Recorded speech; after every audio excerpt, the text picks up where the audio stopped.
All right, how's everybody doing today? Hotep, hey, this is Michael M. Hotep, founder of the African History Network, host of the African History Network show. I'm a talk show host, researcher, lecturer, writer, and historian. So it is Saturday, September 3rd, 2022, and we are live.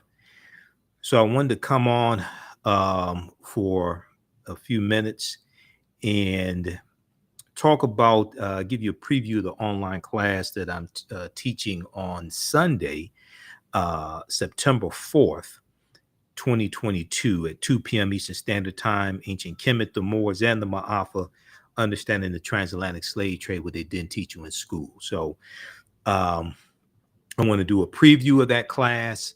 And also we have a new course starting up that's going to start up Thursday, September 8th, 2022, 7 p.m. Eastern Standard Time. You heard me talk about, and we're going to give you information on that. So when you register for our class session that's taking place on Sunday, well, let me put it like this. When you register for the new course, okay, you'll be able to join us in the class session that's taking place on Sunday, September 4th, 2 p.m. Eastern Standard Time. All right.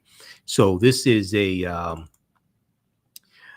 multi-week online course that I'm teaching, and we have a session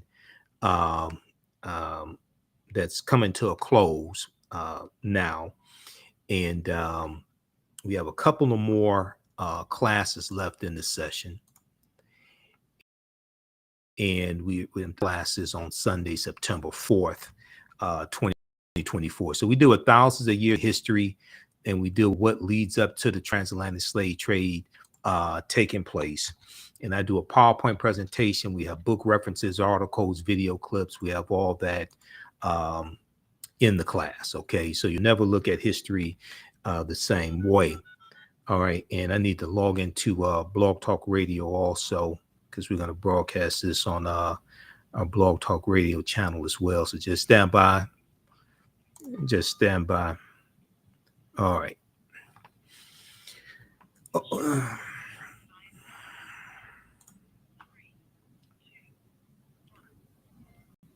All right, good. Okay, so everybody share this broadcast on social media platforms, and invite your friends to tune in also. All right, and we're broadcasting on our Facebook fan page, The African History Network, The African History Network, and our YouTube channel, Michael M. Hotep, IMHOTEP. Also, okay, so when we deal with the transatlantic slave trade, we have to understand that African people have been in the land we call the United States of America going back thousands of years. So we can't start our history in 1619. We can't start in 1555. We can't start in 1526 with the Spanish taking Africans into the territory we call South Carolina and Georgia. We have to deal with thousands of years of history that leads up to all of that taking place. All right. And I'm going to bring up the PowerPoint presentation here. And we have information here in the thread of the broadcast on how to register for the class. Okay. And as soon as you register, also there's bonus content that you can start watching also. All right. Well, the Clotilda was just found. Jacqueline, I don't know where you've been. People don't ask where is the Nina, the Pinta, the Santa Maria, or the Mayflower, but they ask where the slave ships are. But the research the Clotilda because they found the Clotilda. I wish people do more research. All right. So let's look at this here.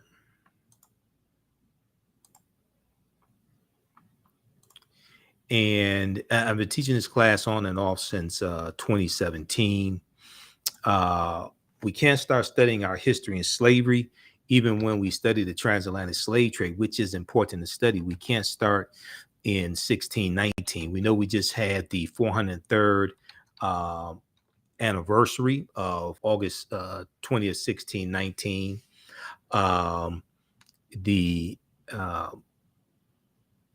So we just had the 403rd anniversary of August 20, 1619. And I actually did a broadcast dealing with that as well. And even though 1619 is important to study, um, a lot of times 1619 gets overemphasized, okay, because there were African people here in this country going back tens of thousands of years ago.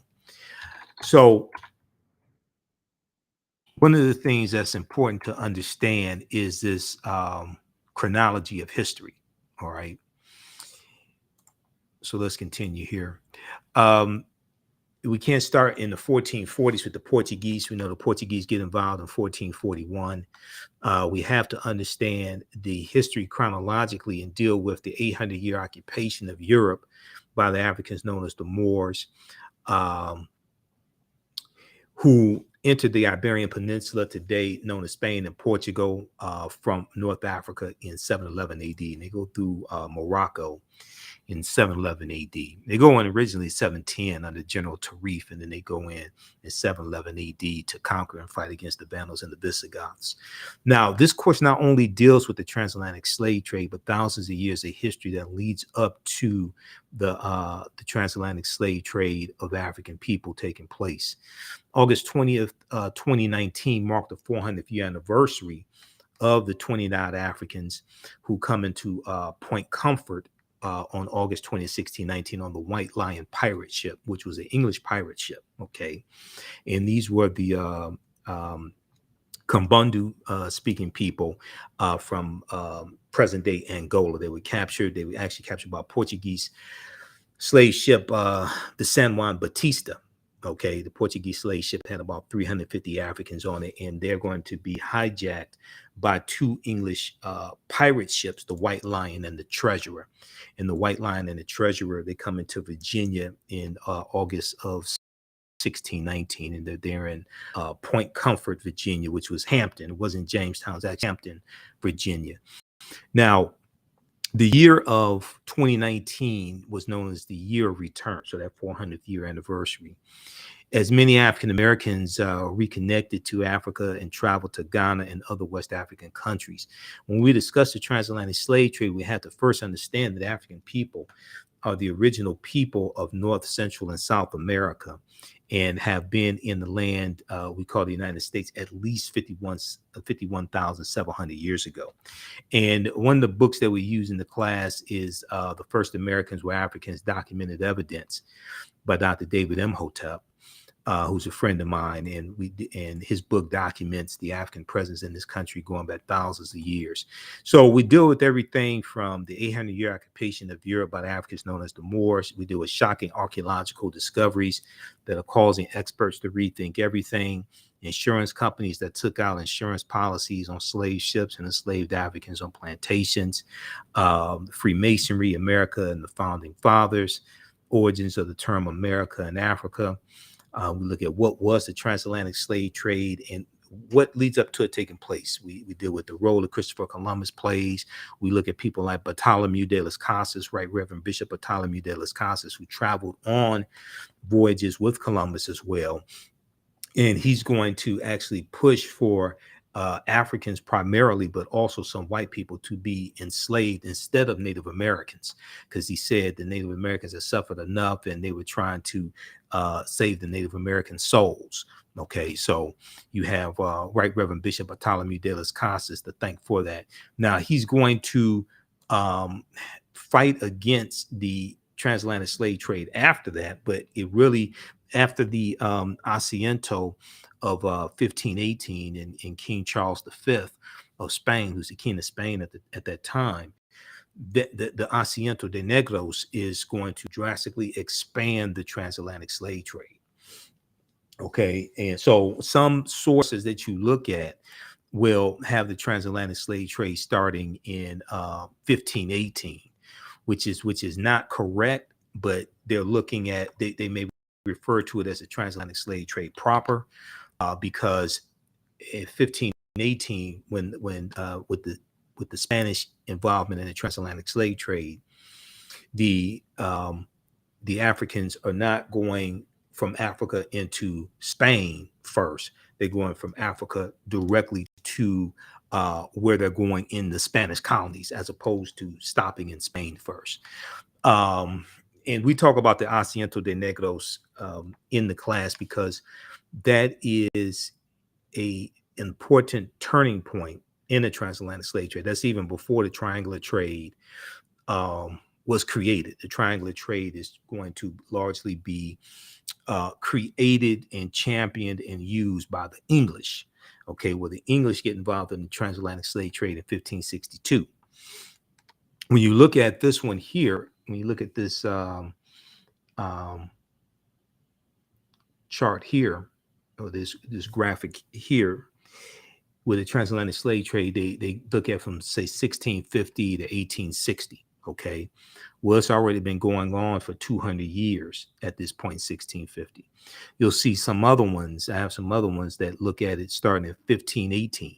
All right, well, 1518 is 60 some odd years after it starts in 1441, right about 1441, with the Portuguese and Anton Gonzalez going into Mauritania and picking up 12 Africans. All right, so we'll look at things like the work from Dr. David Imhotep and archaeological discoveries that show an African presence in this country dating back at least 51,700 years ago. In page 14 of his book, he deals with the discovery from Dr. Albert Goodyear in 2004, where they, in Allendale County, South Carolina, they found 13 different types of evidence that thoroughly document an African presence in this country dating back at least 51,700 years ago. Okay. And they found artifacts, architecture, campsites, footprints in lava, genetic M174 haploid groups dealing with DNA and genetics. They found skulls, skeletons, structures, and tools, 13 different types of evidence, thoroughly documenting the African presence in this country dating back at least 51,700 years ago.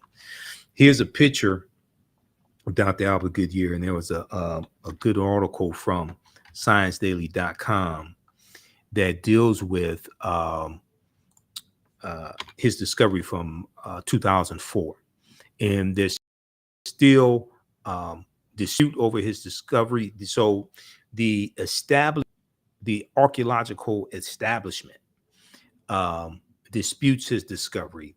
And what happens is, when a lot of these archaeological discoveries are made, they keep having to push the timelines back. There's one that came out of Morocco in 2017 of Homo sapien skeletal remains that date back between 300,000 and 350,000 years ago, which was over 100,000 years older than the oldest human remains that they had, which was found in Ethiopia about 1974. So, and that dates back about 195,000 years ago. Okay. Well, the discovery in Morocco, when you read about that, and we deal with this in the class, when you read about that, they say that this is totally changing everything, and they have to push the timelines back, and they have to rethink everything and rethink migration out of East Africa much sooner than they originally thought. And so this is causing, when these discoveries happen, they cause the history books to be rewritten as well. So these are some of the types of things that we deal with in the course. Okay. And I'm teaching another session of it on Sunday, September 3rd. So when you register for the class, you'll register for our new class. We have the information at our website, AfricanHistoryNetwork.com or theAfricanHistoryNetwork.com. But you can join us for the session we're doing on Sunday, September 4th, 2 p.m. Eastern Standard Time, because that's a class that is wrapping up. We only have 2 sessions left in the class. So you're going to get that as a bonus when you register for the new course. The new course actually starts up Thursday, September 8th, 7 p.m. Eastern Standard Time. But you're going to get these two sessions. The session that I'm doing on Sunday, September 4th, 2 p.m. Eastern Standard Time. You're going to get that as a bonus. Okay, so the name of this article here is New Evidence Puts Man in North America 50,000 Years Ago. It's from ScienceDaily.com. And ScienceDaily.com is a scientific website. They have different scientific discoveries and archaeological discoveries and things like that at ScienceDaily.com. It says radiocarbon tests of carbonized plant remains where artifacts were unearthed last May along the Savannah River in Allendale County by University of South Carolina archaeologist Dr. Albert Goodyear indicate that the sediments containing these artifacts are at least 50,000 years old, meaning that humans inhabited North America long before the last ice age, meaning that humans inhabited North America long before the last ice age. All right, and I'm going to actually post a link here so you can register for the full course also. Now, these humans that they're talking about are the Khoisan. The Khoisan have the oldest DNA on the planet. They are the ancestors to the Ainu and the Twa. They go all around the world. These are the short-statured Africans. They were here in the land we call the United States of America also. So in October 2012, genetic study published in Science magazine found that the Khoisan in Southern Africa are the oldest ethnic group of modern humans. The Khoisan in Southern Africa are the oldest ethnic group of modern humans, with their ancestral line originating about 100,000 years ago. The Khoisan, formerly called by the derogatory term Bushmen, are genetically unique, and no other currently known population had separated so early from our common modern human ancestor, according to the report. Now, here are a couple of Khoisan women. Okay. And the Khoisan live mainly in Southern Africa, in territory spanning Namibia, Angola, Zambia, Zimbabwe, and South Africa. And let me pull this up here so I can post it's coming up. So I can post the link. We have the link also here in the thread of the broadcast. They are largely divided into two groups, hunters and gatherers, known as the Sans people, and keepers of livestock, known as the Khoi Khoi people. The Khoisan languages include the distinctive clicks, the distinctive click sounds, the click language that are not found in the languages of their neighbors. Okay. And there's a good article from AtlantaBlackStar.com, 5 ethnic groups that prove the first humans were black. 5 ethnic groups that prove the first humans were black. So we deal with a lot of these different ancient civilizations. Okay. We deal with the Khoisan, we deal with Nubia, ancient Kemet. We look at archaeological discoveries. We deal with Great Zimbabwe also. This discovery here, 2010, February 15, 2010, you have this article from the New York Times, okay, on Crete, new evidence of very ancient mariners. On Crete, new evidence of very ancient mariners. And this is from February 15th, 2010. Stone tools on the Greek island of Crete, found on the Greek island of Crete, over the course of 2 summers, they did these excavations. Archaeologists say are at least 130,000 years old, at least 130,000 years old, which is considered strong evidence for the earliest known seafaring in the Mediterranean, and calls for rethinking the maritime capabilities of pre-human cultures. Okay, so when we look at these discoveries, we see that the deeper they dig, the blacker the planet gets, and the more research they do, the older we get. Okay, and these archaeological discoveries are causing the archaeologists, the paleontologists, the scientists, all of them to totally rethink everything and challenge a lot of their beliefs that have stood in place for decades. Okay, when it comes to archaeology, when it comes to um, human history, different things like this. Okay, all this is being challenged. All right, let's continue here. Now, Crete has been an island for more than 5 million years.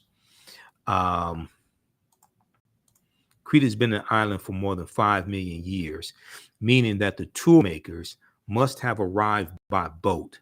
So this seems to push the history of Mediterranean voyaging back more than 100,000 years, specialists in Stone Age archaeology say.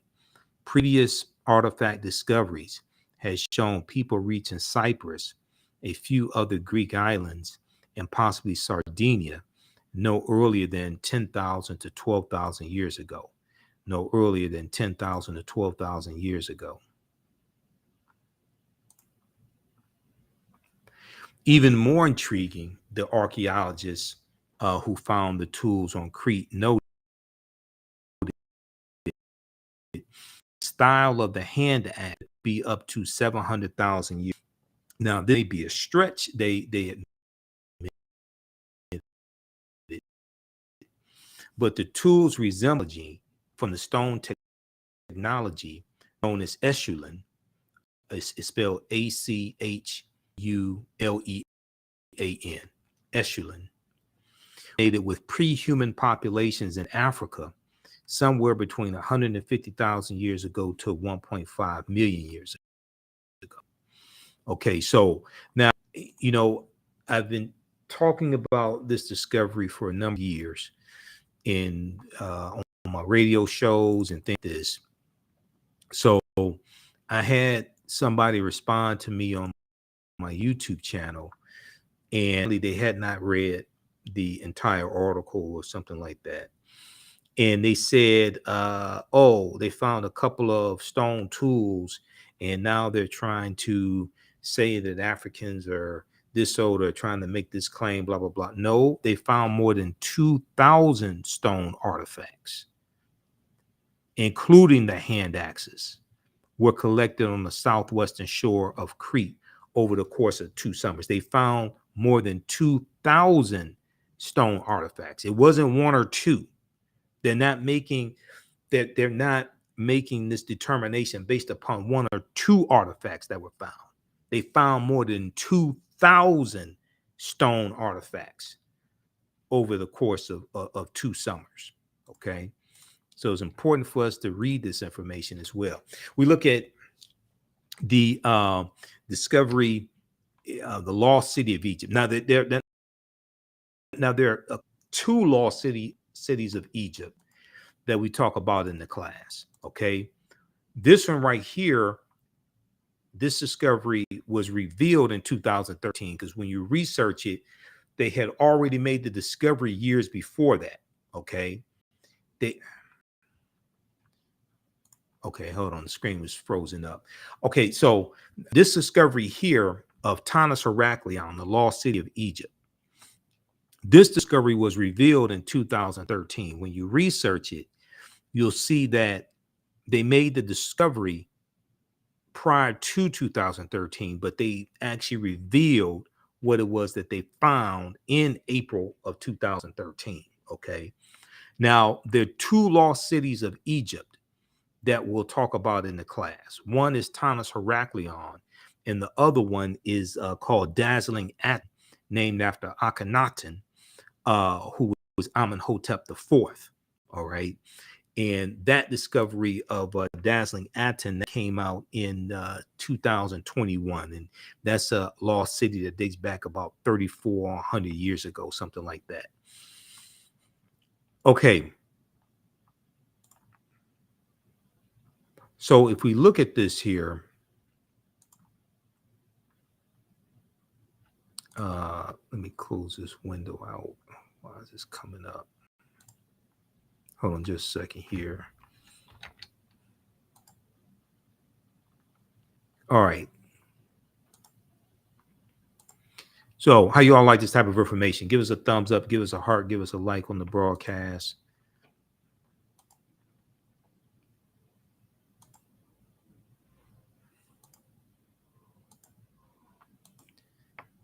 I'm trying to see why is this freezing up. Hold on. All right.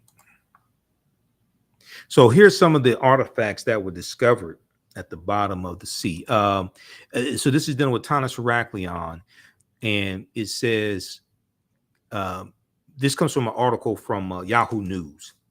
Now, the other articles dealing with this, other publications had articles dealing with this. I cited the article from Yahoo News. They picked up this story from the Telegraph, which is a United Kingdom publication.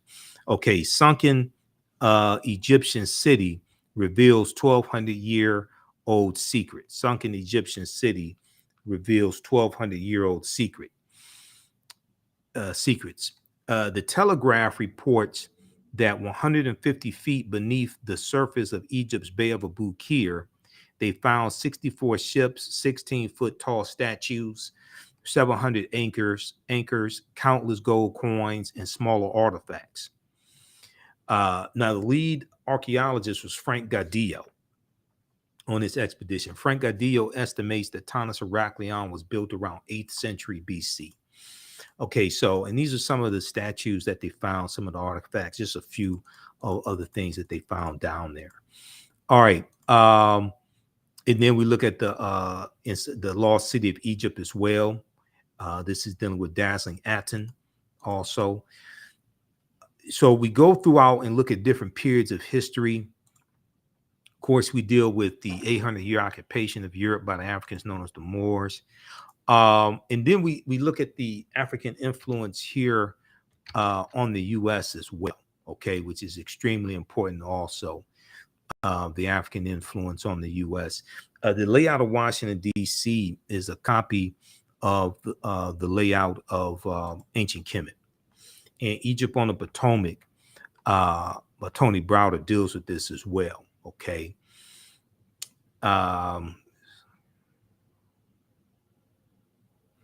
And Egypt on the Potomac is one of the books that we reference in the class also.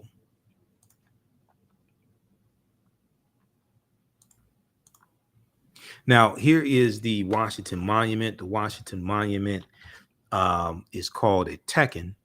Well, the Greeks call it an obelisk, but it's actually a tekhen. It's an ancient African symbol. It's a symbol for resurrection coming from the story of Asar, Aset, and Heru, who the Greeks called Osiris, Isis, and Horus. And we know that Freemasonry, the foundation of Freemasonry, are the teachings coming out of ancient Kemet, coming out of the Grand Lodges in ancient Kemet, coming out of the temples. So there were over 1,200 tekhenu in ancient Kemet. Today, there are somewhere, but there's less than a dozen of them, okay? Let's put it like this. There's less than a dozen of them. I'm going to post a link here to register for the courses, and when you register for this, this actually registers you for our new class starting up Thursday, September 8th, 7 p.m. Eastern Standard Time. It's going to be an 8-week online class, okay? The class is on sale $80, regularly $130, but when you register for it as a bonus, you'll get the session that I'm teaching on Sunday, September 4th, 2 p.m. Eastern Standard Time, because that's part of the last 2 classes of a course that I'm teaching that is wrapping up. We have 2 sessions left. So when you register for the new class that starts up Thursday, September 8th, you'll be able to join me in the Sunday, September 4th, 2 p.m. Eastern Standard Time class, okay? And there's some bonus content that you'll get as well. So you can register for that now. We do the sessions live. All the sessions are archived and recorded. You can go back and watch anytime. And also we have the information on the homepage of our website, theafricanhistorynetwork.com, theafricanhistorynetwork.com. And let me pull up the, we've got the website up here.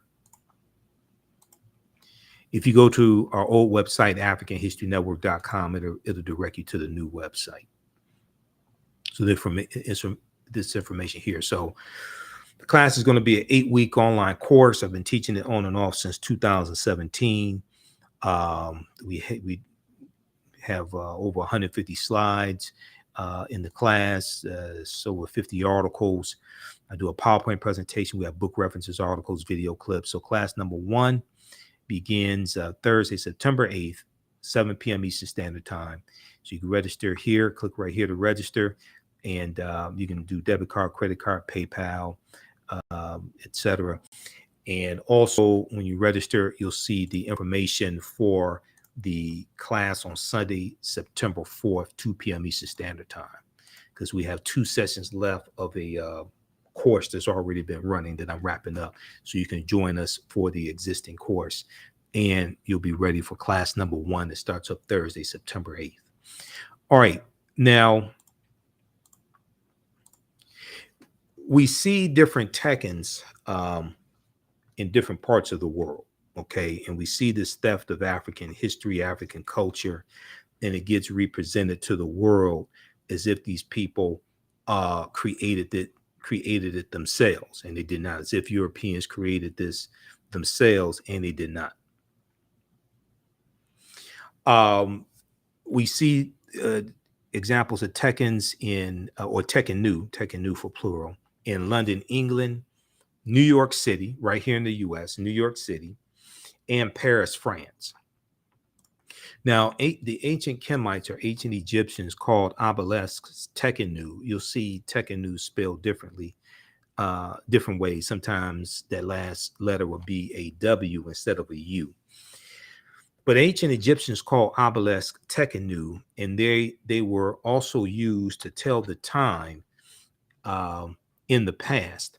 Now, their pinnacles were basically covered in gold to reflect the sunlight. Historians say that obelisks represented immortality and eternity. They represented immortality and eternity, and their long structure helped connect the heavens and the earth. Now, currently, Cleopatra's Needle is the name given to 3 ancient Egyptian Tekkenu or obelisks. One in New York City, one in London, England, and one in Paris, France. However, they do not all come from one Egyptian site. The obelisks in New York and London are carved out of red granite from the quarries of Aswan, a major source of stone for Egyptian antiquities. The 2 obelisks were commissioned by Pharaoh or Nesubiti Thutmose III for the Temple of the Sun in Heliopolis, near modern-day Cairo, with each weighing about 224 tons, and they're 68 feet tall. So there was a good article from FaceToFaceAfrica.com called Cleopatra's Needle, how 3 ancient Egyptian obelisks ended up in New York City, London, and Paris, France. But what happens is we'll see these structures, right, and not know that these structures are from Africa. They were created by African people. They're from the Nile Valley region of Africa. So we'll give credit to the country where they are. So we'll give credit to the French, we'll give credit to Europeans here in the US and New York City, because we think that they created them. But no, these were stolen. These were stolen from our ancestors. So we look at things like some of the deity, especially in ancient Kemet, and we look at the first Holy Trinity, known as Asar, Aset, and Heru, who the Greeks called Osiris, Isis, and Horus. And we look at some of the mythology surrounding them, and that mythology is still with us today. Okay. So here's a famous statue of Asar, Aset, and Heru. Heru is in the middle. I'm sorry, Asar is in the middle. The father, Asar, is in the middle, who Greeks called Osiris. Now, if you look at page 17 of Egypt on the Potomac by Tony Browder, and that's one of the books we use in the class. You don't have to buy any of these books to follow along in the class. We share excerpts with you.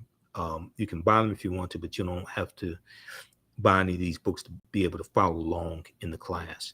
Now, there were approximately 1,200 Tekkenu built in ancient Kemet in ancient times, but only about a dozen are found in Egypt today. Many of the Tekkenu removed from Egypt are now in Istanbul, Turkey, London, England, Paris, France, Berlin, Germany, New York, New York, Rome, Italy, Vatican City, and elsewhere throughout the world.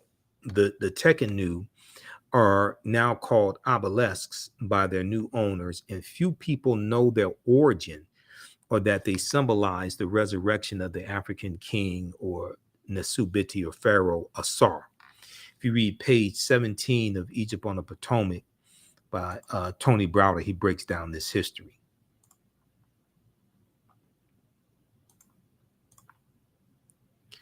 All right, so this is some of the type of information we deal with. We look at the Black Madonna and Child coming from Asar, Aset, and Heru coming from Aset and Heru. The Greeks call them Isis and Horus. Heru was the first Christ or Christ, because the word Christ comes from Christos, which means anointed, which comes from the Kemetic Ka-rest, which means the rising of the spirit. Ka meaning spirit, rest meaning to rise. And we see in the mythology that Asar, after he is killed, Asar is resurrected after he is killed by his brother Set. He's cut up into 14 pieces. 13 of those pieces are recovered, and we see that Asar is going to be resurrected. Set puts the 13 pieces that are recovered back together and resurrects her husband, and his death is going to be avenged by his son Heru, who kills his uncle Set.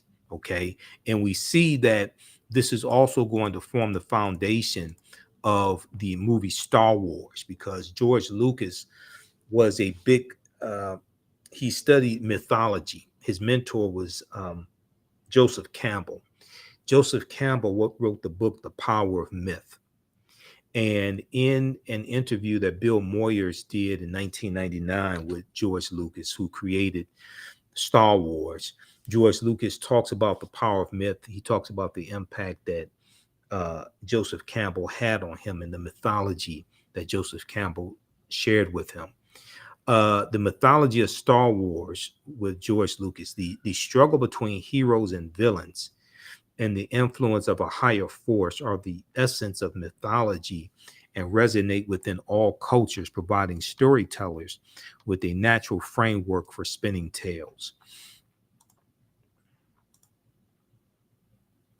Okay, so we'll look at things like Freemasonry. The word Mason is derived from the Latin words mass and sun. Mason means child of light and expresses the desire to pursue light, which is a metaphor for the sun, which symbolizes knowledge. The term child of light or sons and daughters of light was first used to identify students who had completed 42 years of study in the temples of ancient Kemet, 42 years of study in the temples of ancient Kemet. Many Masonic temples. Now, right here in Detroit, we have something called the Masonic Temple. My high school graduation was held there like over 30 years ago, close to 1989. It was held at the Masonic Temple here in Detroit, which was in the Cass Corridor. The term child of light or sons and daughters of light, SUNS, sons and daughters of light, because women were allowed to study these teachings also, was first used to identify students who had completed 42 years of study in the temples of ancient Kemet. Many Masonic temples were modeled after the temples of ancient Kemet, places where light or knowledge was imparted in a series of steps or degrees. Light or knowledge was imparted in a series of steps or degrees. So the concept of going to a college or an institution of higher learning and getting your credentials in a series of steps or degrees, or in a series of degrees, this comes from Africa. This comes from ancient Africa. So you get your associate's degree, you get your bachelor's degree, your master's degree, your PhD. Okay, that's an ancient concept, and the concept of liberal arts colleges comes out of the Nile Valley region of Africa as well. Um, George G.M. James in his book Stolen Legacy deals with the seven liberal arts and the arithmetic and the rhetoric and the logic and things like this. Okay, so all this is African. We have been stripped of African history and culture and taught to see reality through the eyes of Europeans, and not understanding where a lot of these things that are around us come from. This is why it's in the class, we use um, a symbols encyclopedia. Okay, a symbols encyclopedia, which is important to use.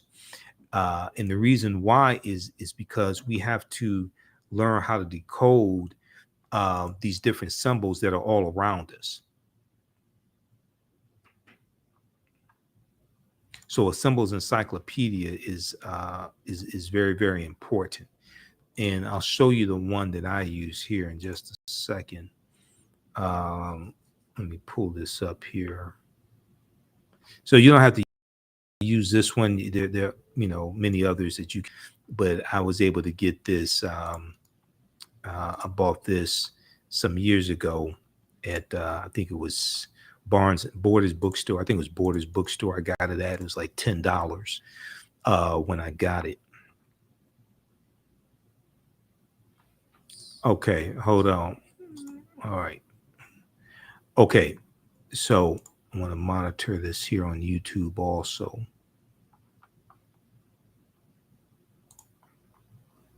All right, so this is the signs and symbols is the name of it.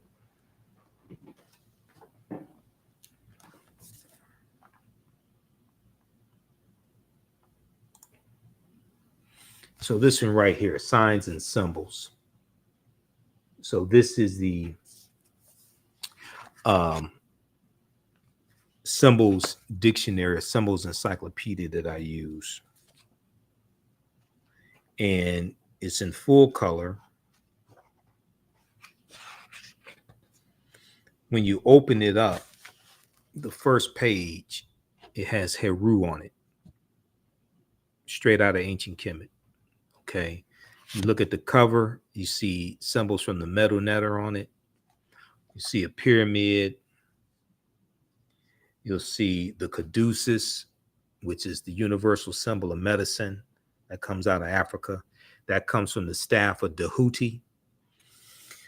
And Dahuti carried two staffs, and each staff had a snake wrapped around it, and one staff had the crown of Upper Kemet on it. The other staff had the crown of Lower Kemet. And then you're going to have Hermes, which was worshipped by the Greeks, the deity of the Greeks. Hermes has a staff that's similar to the one that Dahuti has, the two that Dahuti has. And then Mercury, who's worshipped by the Romans, he's going to have the symbol of the caduceus, which is a combination of what Hermes had and Dahuti. Okay, so when you see the universal symbol of medicine, you're looking at African symbolism. Okay, we look at the Eye of Heru here as well, and then we look at the back. We see African symbols also on the back. Okay, also, in the middle here, you see the Ankh, the African symbol of eternal life, or the African key of life, the Ankh, Ankh. And we know these temples where the learning, the teaching was taking place in ancient Kemet, the temples were called Per-Ankh, okay, the house of life. So we see Africa on the front and back, and then we open it up and we see, it's a full color. All the pages, the pictures, all this is full color. Okay, and it goes through, it decodes, explains over 2,000 symbols from all around the world. Decode the secrets and uncover the origins and meanings of over 2,000 signs and symbols, from ancient hieroglyphs to modern day logos. From ancient hieroglyphs to modern day logos.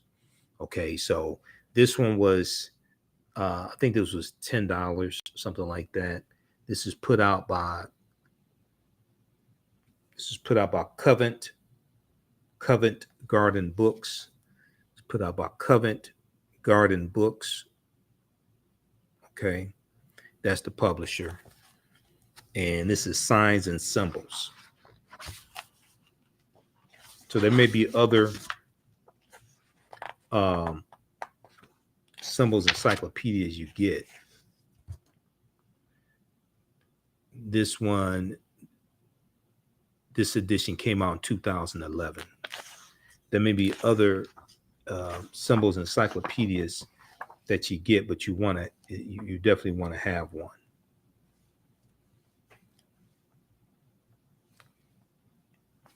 Like this right here. This deals with royalty and decoding. Let me see, can we get this here? This deals with royalty and decoding symbols of royalty from different cultures. We see the sarcophagi here, the pharaoh. This is sarcophagi of Tutankhamun, King Tut, right here. All right, so we have to be able to decode the symbols that are all around us. This is a really good one because there's a index in the back, so it makes looking up information easy. The index is really small. I mean, but the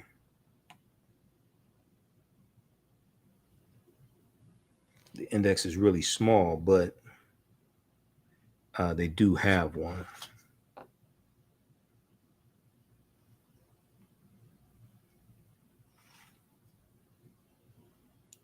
All right, let's continue here. How's everybody doing? Okay, how you all like this information? Who still needs to register for this online course? And when you register for our new 8-week online class that meets on class number 1 is going to be Thursday, September 8th, 7 p.m. Eastern Standard Time. When you register for that, you'll also get the last 2 sessions of a course that is coming to an end that I'm teaching. And we have the next session of that course on Sunday, September 4th, 2 p.m. Eastern Standard Time. So when you register for this new course that starts up, you'll be able to join me in for the session on Sunday, September 4th, 2022, 2 p.m. Eastern Standard Time. So we have the link here in the thread of the broadcast so you can register for the class. All right, now Masonic temples are considered houses of light or temples of learning. The term Mason or child of light is a direct reference to the highest degree of the Kemetic education system, the highest degree of the Kemetic education system. The 33 degrees of instruction within Masonry represent a fraction of the 360 degrees of instruction that comprised the Kemetic system of education. Yet with less than 10% of the wisdom of ancient Kemet, Freemasons have held positions of influence and power throughout the world for over 200 years.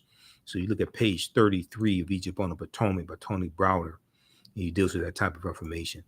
So then we'll look at the Black Madonna and Child, which is important to really understand because Europeans are worshiping the Black Madonna and Child even before the Moors go in 711 AD. And the statues of the Black Madonna and Child still throughout Europe today. And you'll see, and from the Black Madonna and Child, then we get the decolorized version of the white Mary and Jesus. Once you have a rise in in European powers and they're coming out of the Dark Ages, and you go into the 1400s, they're starting to conquer people's lands. The Moors are losing control in Europe. Then what you're going to see is a rise in the European phenotype as you see a rise in European powers.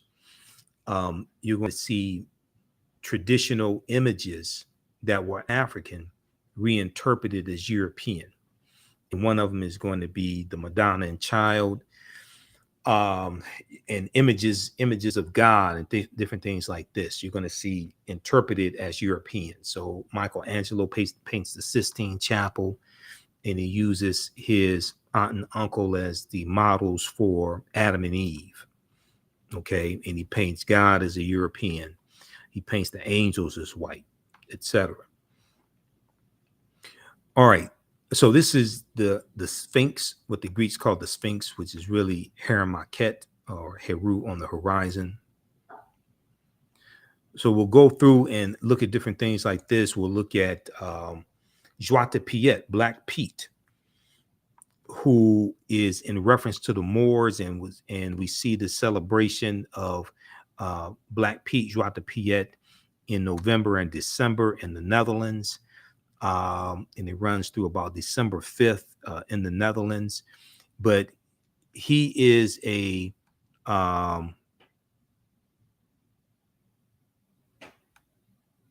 he is a Moor that is a servant in some versions of the story. It says a slave to Sinterklaas, and Sinterklaas was a religious figure in amongst the Dutch. Okay, now Sinterklaas in Dutch means Saint Nicholas, and you see Sinterklaas with the long white beard and the red and white cape. His colors, he wore red and white. He's a precursor to Santa Claus. Okay, Santa Claus means Saint Nicholas, and when the Dutch come to this country in the early 1700s, they bring the celebration of Sinterklaas with them. And Sinterklaas gets transformed into the secular figure of Santa Claus. Now, it's going to be the a cartoonist named Thomas Nast, N-A-S-T. Thomas Nast is going to be the one who transforms Sinterklaas into the secular figure of the jolly fat fellow in the red suit known as Santa Claus. That transformation is going to be basically done by Thomas Nast. Then you have the poem, A Visit from St. Nicholas, by the Reverend Clement Clark Moore. Twas the night before Christmas, and all through the house not a creature was stirring, not even a mouse. That's from Clement Clark Moore. And that story is also helps to push the secular figure Santa Claus, and it introduces the reindeer also. Okay, but we're going to see that those stories in Santa Claus, that comes from largely the Netherlands and amongst the Dutch. But we're going to see the dehumanization of the Moors practiced in this celebration, because there's a parade that takes place throughout the Netherlands, and you have Europeans who dress up as Black Pete, and they put on blackface, and they put on blackface, and they put on red lipstick, and wear Afro wigs to imitate Black Pete. Okay, Joie de Piet. Now, over the past, I would say probably about the past 10 years, and especially in the past couple of years, because of the killing of George Floyd and the international movement towards like social justice and racial justice, but pretty much over about the past 10 years, there has been an increase in press surrounding the celebration in the parade of Joie de Piet. Okay. So this article right here from Washington Post, Center Class and Joie de Piet, why a holiday has me talking to my kids about blackface. Center Class and Joie de Piet, while a holiday has me talking to my kids about blackface. This is from December 4th, 2018 by Tracy Brown Hamilton. So here you see this is part of the parade, okay? And you have this, it's supposed to be a steamship, and you have these Europeans dressed up in blackface as Black Pete. And then you see Center Class there in the middle, right? Okay, so if we look quickly here at this article, uh, um, it says the tradition is this. On the second Saturday of November, Joie de Piet, or Black Pete, arrives in the Netherlands on a steamship from where? From Spain. On a steamship from Spain. And that's where the Moors go into in 711 AD. It was called the Iberian Peninsula back then, but it was basically Spain and Portugal.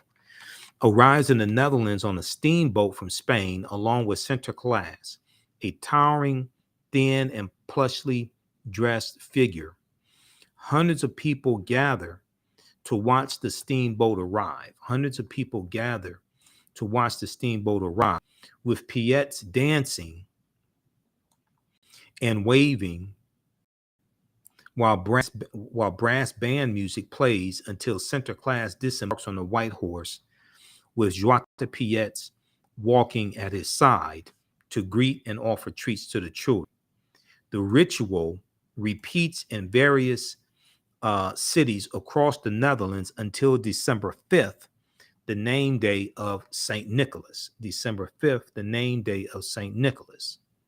Now, Joie de Piet is, according to folklore, an assistant to Center Class and of Moorish descent. So part of the mythology is that he is a servant, and some sources say a slave, to Center Class. And this is part of the dehumanization and part of the mythology surrounding conquering the Moors, defeating the Moors. Okay. And then this gets incorporated into European folklore and children's stories and European culture. Okay. Like blackamoor jewelry. We'll talk about blackamoor jewelry in the class. In that blackamoor jewelry, oftentimes, blackamoor jewelry and blackamoor art and statues oftentimes depicts the Moors as being servants, okay, which is another part of the symbolism of showing that they were conquered. Now, traditionally, since Joie de Piet's first appearance in a children's book in 1850, so you can introduce these dehumanizing images in stories to children, and what this does is this really programs how they see African people, and it conditions them to see African people as being subservient and being conquered and things like this.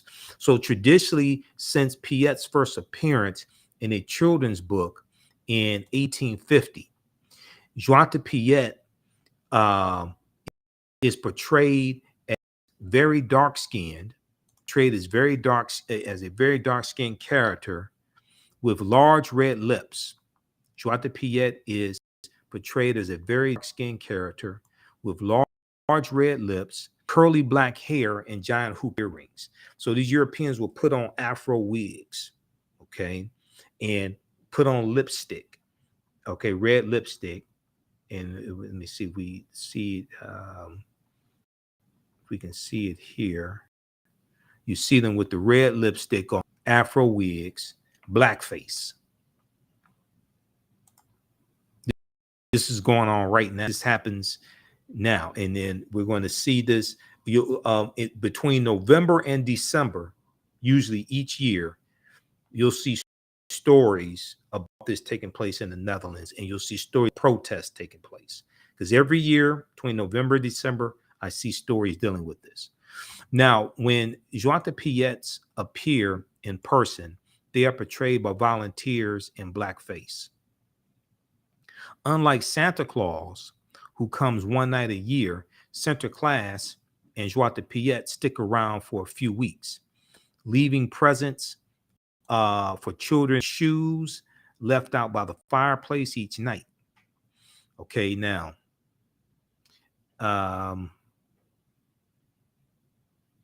but we are also inundated with news of protests and riots among those in favor of the Zwarte Piet tradition and those who wish to end it.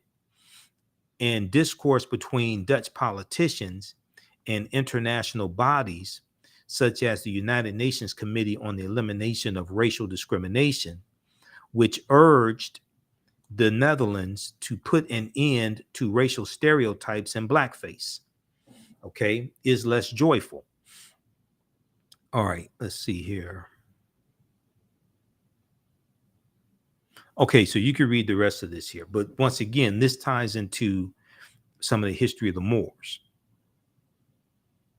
And we're going to see examples of dehumanization of African people that becomes entertainment for Europeans.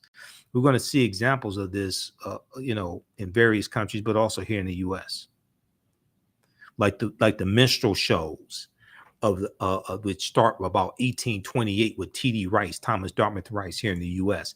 and become one of the most, at one time, pretty much probably about the most popular form of entertainment in the country.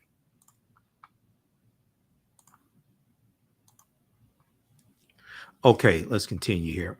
All right, how y'all like this type of information? Who still needs to register for this online class? So we have a new course starting up Thursday, September 8th, 2022, 7 p.m. Eastern Standard Time. It's going to be a 8-week online course. Now, I'm teaching I have a section of this course that's coming to an end, and we have 2 classes left. The next class I'm teaching is next session of that course I'm teaching is Sunday, September 4th, 2 p.m. Eastern Standard Time. So that course is coming to an end. When you register for our new course that starts up Thursday, September 8th, you'll be able to join us in the Sunday class, okay, for the section that's coming to an end.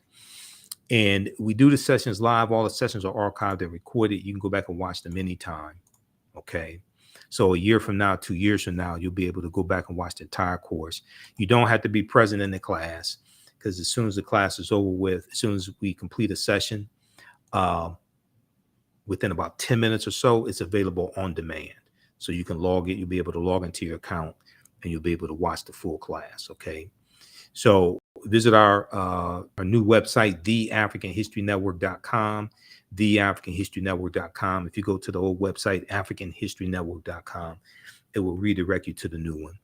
And we also have a bundle pack, so you can register for both classes that I teach for $130.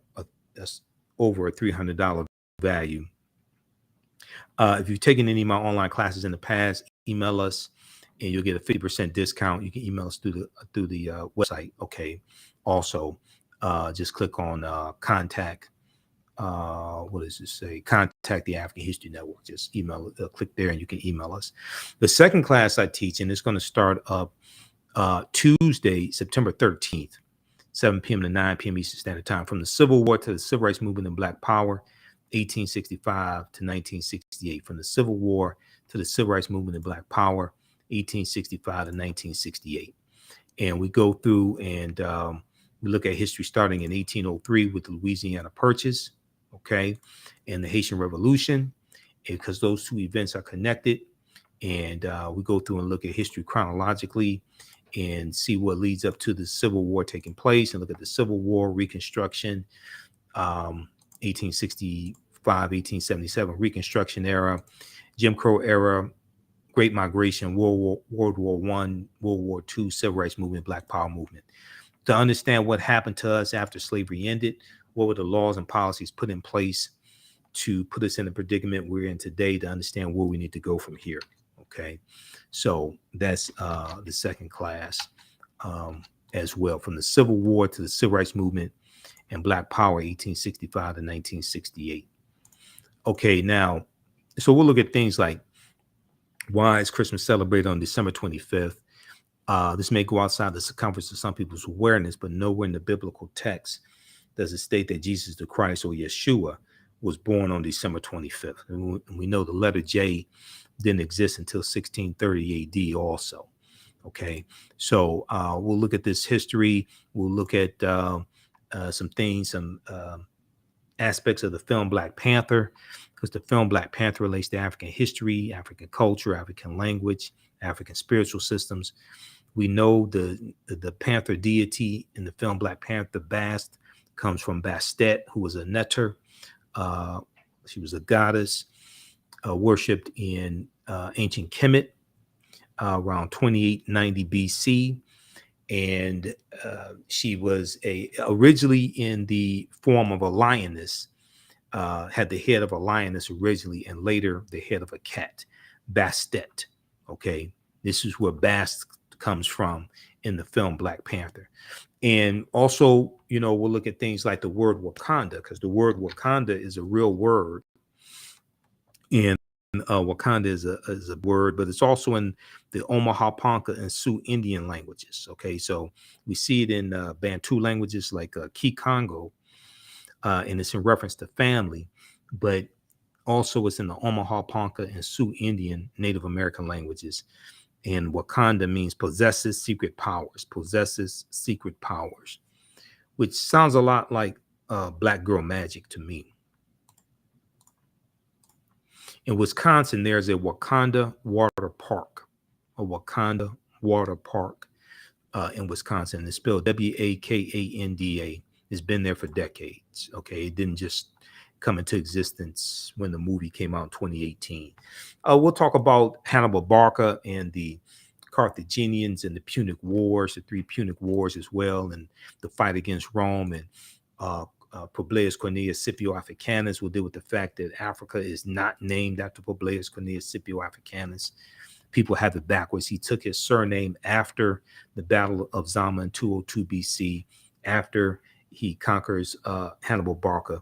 And Africanus means belonging to Africa. Africanus is Latin. It means belonging to Africa.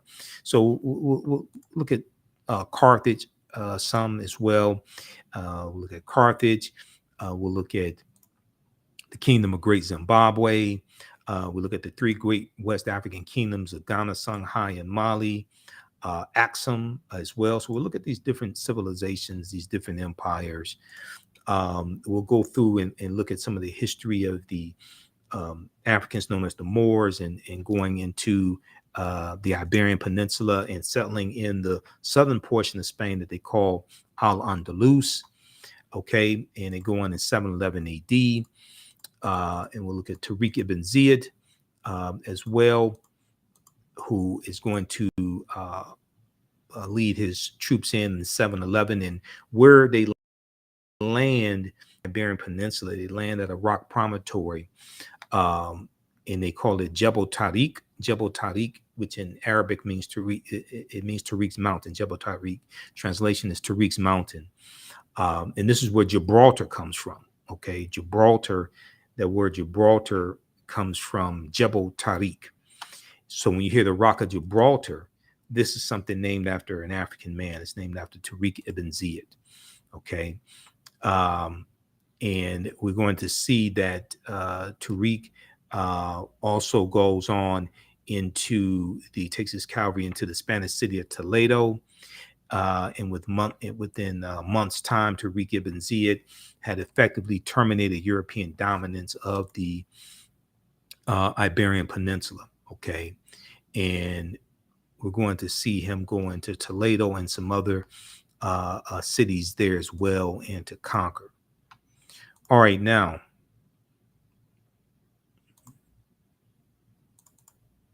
We did with Saint Maurice also. We look at Mansa Musa, the becomes emperor of the Mali Empire in 1312 AD. We'll look at the three great West African kingdoms of Ghana, Songhai, and Mali also. Christopher Columbus.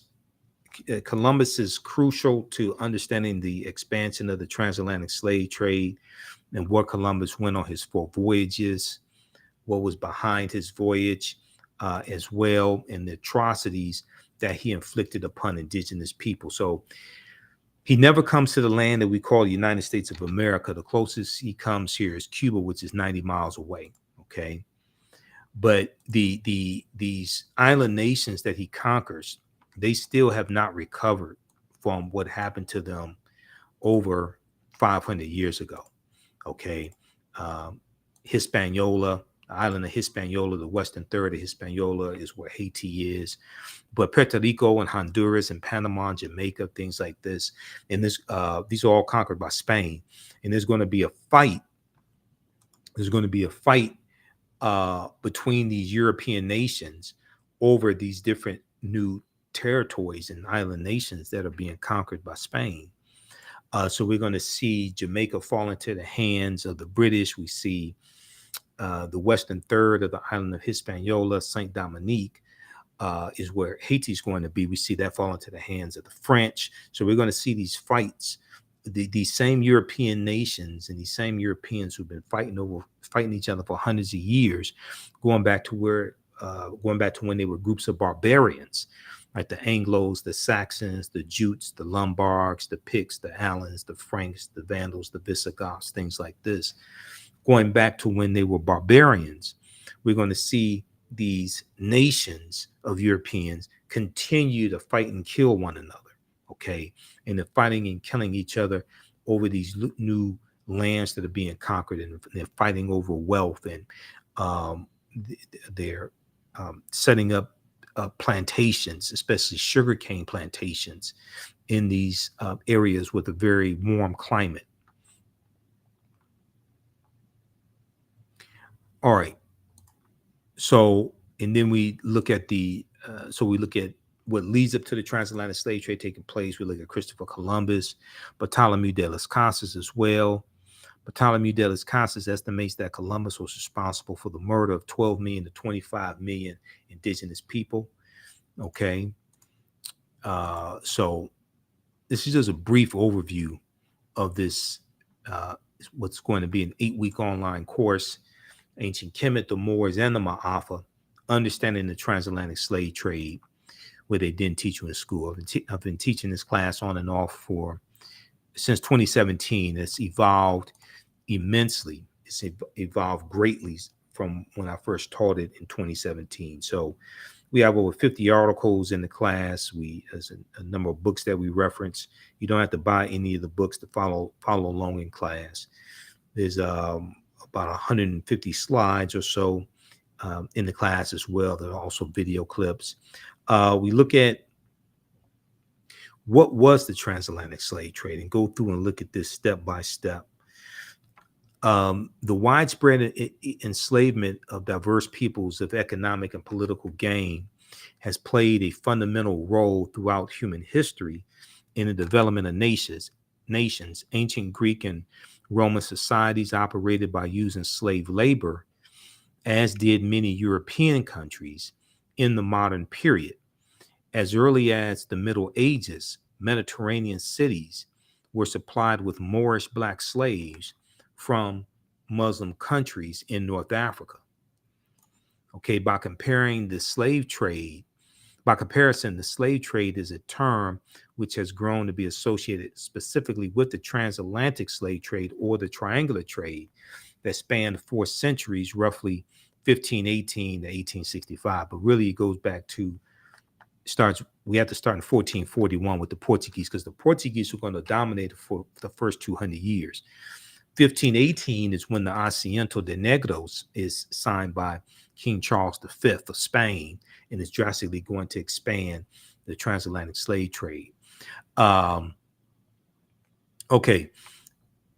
triangular trade that spanned 4 centuries, roughly beginning 1518 and 1865, involved 3 continents, Europe, Africa, and the Americas, and was responsible for human suffering on an unprecedented scale. And we see that African slaves were first brought to the New World shortly after its conquering by Christopher Columbus. And we see that right around 1501, the Spanish are going to start bringing Africans into these territories, okay, like Hispaniola. However, the slave trade proper only began in 1518, many sources say, when the first black cargo direct from Africa landed in the West Indies. And that's going to be under the control of the Spanish, and that's after the Asiento de Negros is signed.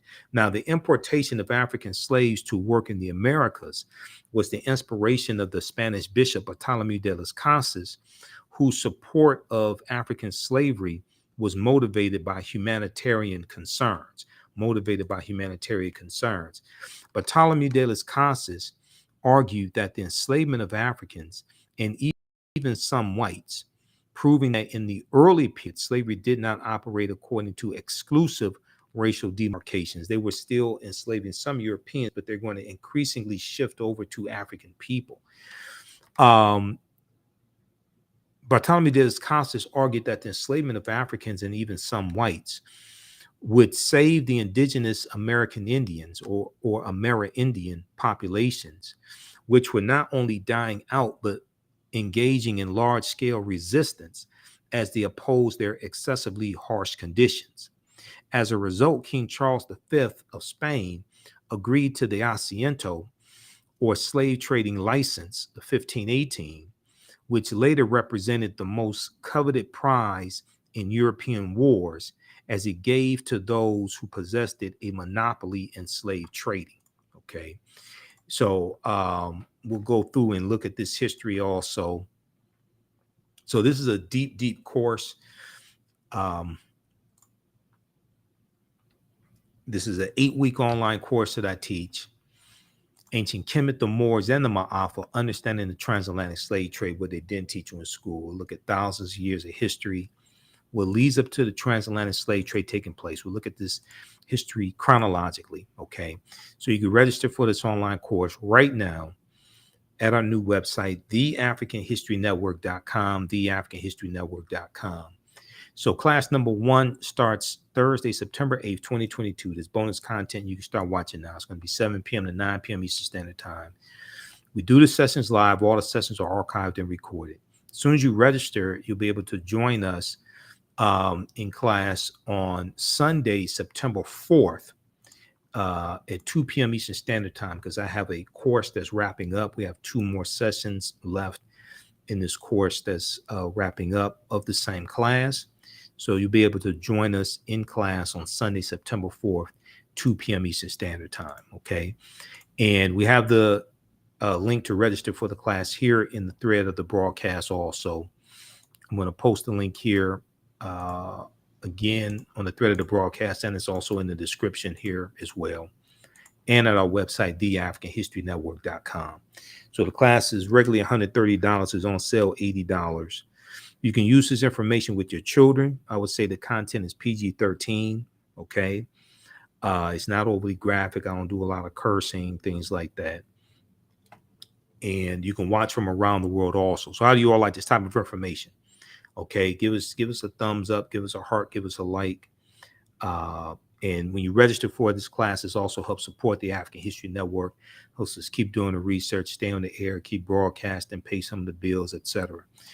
You can also support us through Cash App, $ the AHN Show, through Cash App, and through PayPal, paypal.me/the AHN Show.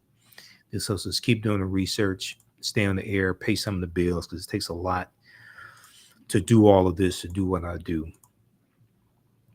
We have the PayPal and Cash App information on our website as well.